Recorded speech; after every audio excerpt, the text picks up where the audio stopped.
buenos días, Natacha. Inmediatamente vamos a una noticia que nos llega desde Ecuador, una masacre en un motín que se registró en una cárcel de ese país, específicamente en la ciudad de Guayaquil. Al menos 30 reos murieron, otros 49 resultaron heridas tras una pelea registrada entre bandas rivales que se disputan precisamente el control de este recinto penitenciario llamado Centro de Privación de Libertad número 1, localizado en esta ciudad costera, Guayaquil. Tras ser alertados por los funcionarios de este recinto penal, llegó un gran contingente policial al lugar, no solo por vía terrestre, sino también con helicópteros. Tras el ingreso de estas unidades tácticas, encontraron 5 cadáveres en los primeros 4 pabellones intervenidos.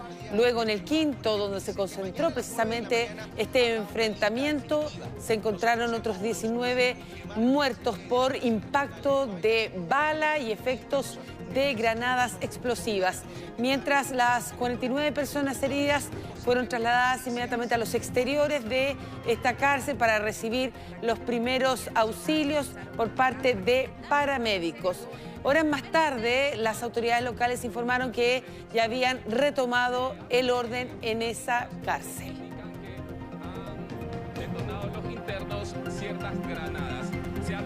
Después de 10 días de una intensa erupción, esto es un registro que nos llega en las últimas horas del volcán Cumbre Vieja, todo esto en la isla de Palma, en España, llegó finalmente este río de lava hasta el mar. Tras recorrer lentamente las laderas, cayó por un acantilado además de 100 metros de altura, que está localizado justamente en la playa El Guirre, todo esto en la zona costera de Tazacorte. Recordemos que todo esto es una de las islas del archipiélago de las Canarias. Se han registrado durante varias horas una serie de explosiones producto justamente del contacto de este río de lava de más de 1000 grados con el agua del mar de unos 20 grados de temperatura.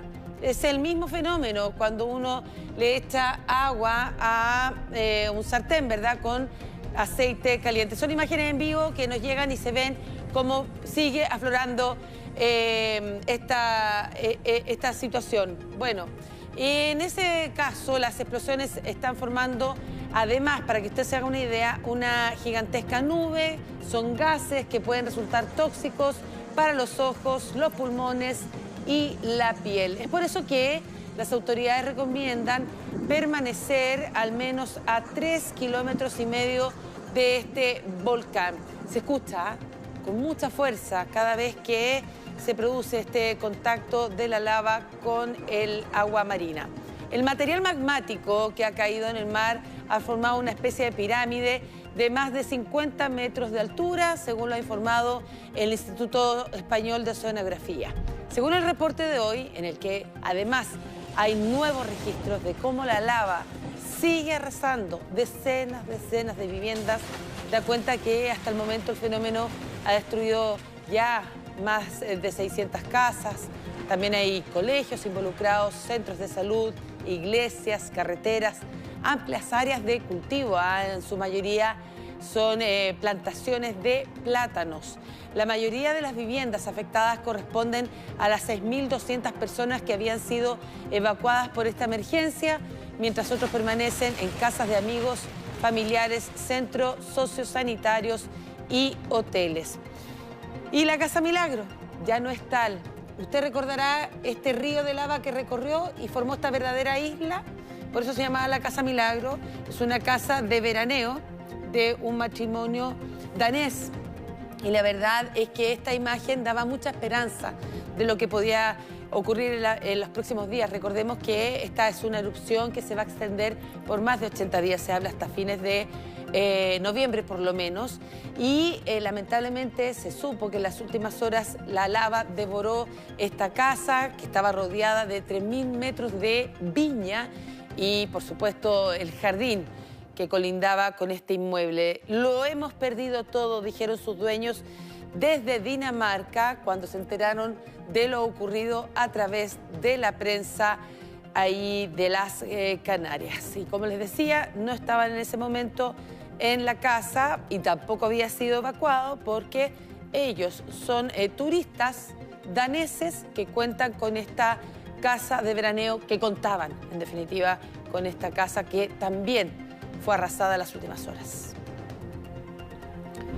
Corea del Norte ha confirmado que efectivamente esta es el arma y mostraron este registro fotográfico a través de las redes, el internet oficial, con la información oficial que cuenta ese país, ese hermético país, y de esta manera ha confirmado que el arma que disparó a modo de prueba es su primer misil hipersónico, el cual a principios de año el mismo Kim Jong-un había asegurado que estaba desarrollando su país.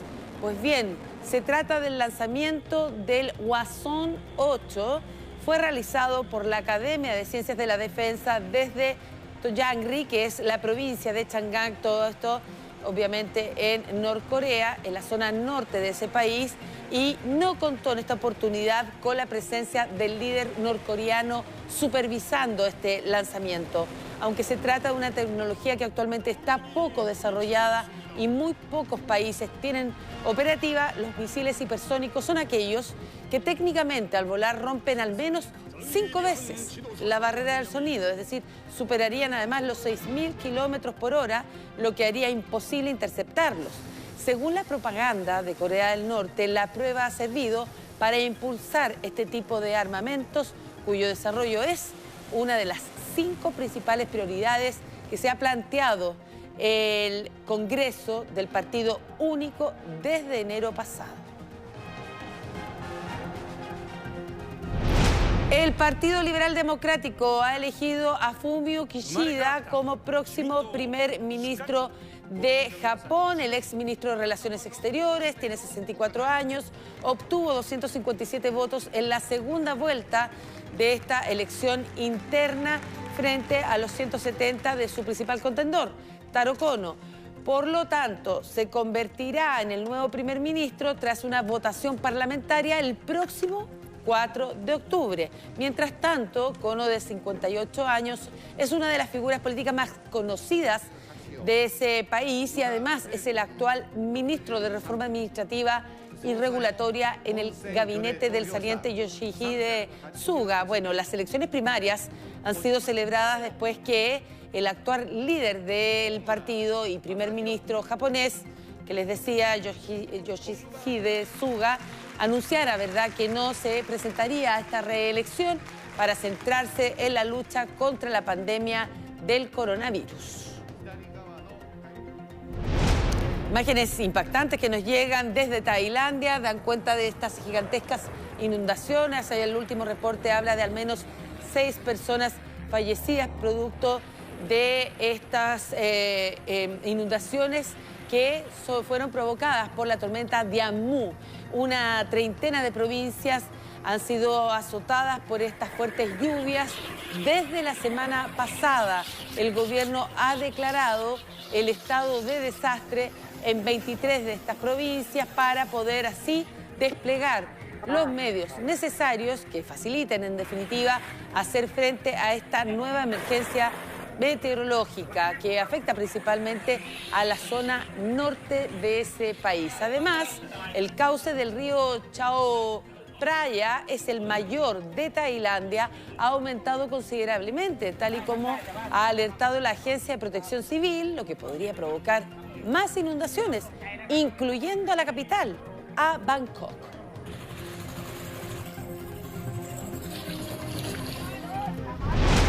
Y un gran escándalo ha salido a la luz. En Brasil, una cadena de hospitales alteró las estadísticas de muertos por coronavirus y también habría probado un tratamiento con hidroxicloroquina sin el conocimiento de los pacientes, todos ellos de la tercera edad. Lo anterior fue parte de un esfuerzo por validar, esto lo cito textualmente, la cura milagrosa preferida por el presidente Jair Bolsonaro, según lo afirmó ante el Senado un abogado de los médicos que denunció lo ocurrido. Al menos 9 personas fallecieron de COVID-19 durante estas pruebas realizadas en la cadena de hospitales Prevent Senior entre marzo y abril del 2020, pero los historiales médicos fueron alterados para ocultar, según dice la investigación, la causa de su deceso. Pedro Batista es el propietario y director ejecutivo de esta cadena de hospitales y reconoció en su testimonio ante la investigación del Senado que los registros de los pacientes sí fueron alterados para eliminar cualquier referencia al COVID-19. Después de haber estado hospitalizados durante 2 semanas estos pacientes, diciendo que ya no eran un riesgo de contagio. Negó, eso sí, haber probado este tipo de medicamentos no testeados en pacientes sin su consentimiento, argumentando que las personas estaban solicitando en esos momentos tratamientos en ensayos clínicos y que los médicos prescribían las recetas que consideraban oportunas. Mariane, esto es tremendamente grave, lo veíamos también en la mañana, cómo se están modificando estas cifras sin decir a los pacientes que se están utilizando estos medicamentos. Y quiero hacer un repaso de lo que sucedió antes. Recuerdo que, y tú sabrás mejor, Bolsonaro había promovido el uso de cloroquina y él decía que era milagroso, que se podía utilizar para combatir el COVID-19 sin muchos estudios, y luego él se retracta y dice, bueno, por lo menos no mata a nadie, ¿no? Esas fueron algunas de las palabras que utilizó el mandatario durante los últimos meses en cuanto al combate del COVID-19, que obviamente fue sumamente criticado. Y además él dijo que consumió la hidroxicloroquina. ¿Verdad? Y es por eso que hasta el día de hoy él ha desistido en vacunarse. Tuvo la oportunidad reciente cuando viajó a Nueva York, exclusivamente a la Asamblea General de Naciones Unidas, donde fue duramente cuestionado porque en Nueva York, para poder ingresar a cualquier parte, por ejemplo, a un restaurante que no pudo hacerlo, tuvo que comer en la calle, se tiene que contar con ese pase de movilidad. Claro. Cuando uno ha recibido 2 dosis. Él tuvo que comer literalmente en la calle, a pesar de que es un presidente, y también lo cuestionado y polémico que fue su ingreso a la Asamblea Nacional de la ONU, considerando que él era la única persona que ingresó a este lugar sin estar vacunado, y ahora parte de su comitiva está con coronavirus y él fue testeado recién hace 2 días atrás y su PCR fue negativo. Hasta su esposa aprovechó de estar en Nueva York y vacunarse allá, también ha generado su polémica. Pero respecto a este tema es muy relevante y preocupante. Fíjate que en toda esta pandemia los mayores reportes de decesos a nivel mundial, siempre lideraba dentro de los primeros 5 países a nivel mundial Brasil, como el de mayor cantidad de víctimas fatales. Tú lo recordarás muy bien, las cifras que conocíamos, sí, no solo de Estados Unidos, sino que de los países europeos, sino que Brasil siempre estaba lamentablemente en esa lista. Y ahora conocer que hubo cifras maquilladas en estos hospitales, es decir, dar a conocer el deceso de ciertas personas de otra enfermedad y no de coronavirus, es preocupante. Es decir, había mucho más decesos de lo que se dijo, ¿verdad? Por lo menos el reporte que llegaba desde los hospitales. Y en forma paralela, este tratamiento de hidroxicloroquina que ha generado también cierta polémica frente a su efectividad o no, que en este caso promovió no solo el presidente Jair Bolsonaro, sino en su momento también el presidente de los Estados Unidos, Donald Trump.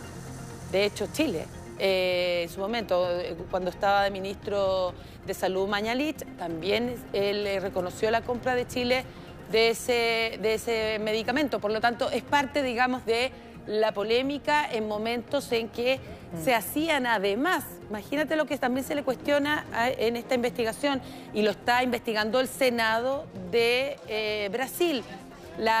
El que se probara sin el consentimiento de los pacientes o de sus familiares de estos pacientes este tipo de medicamentos en personas de la tercera edad.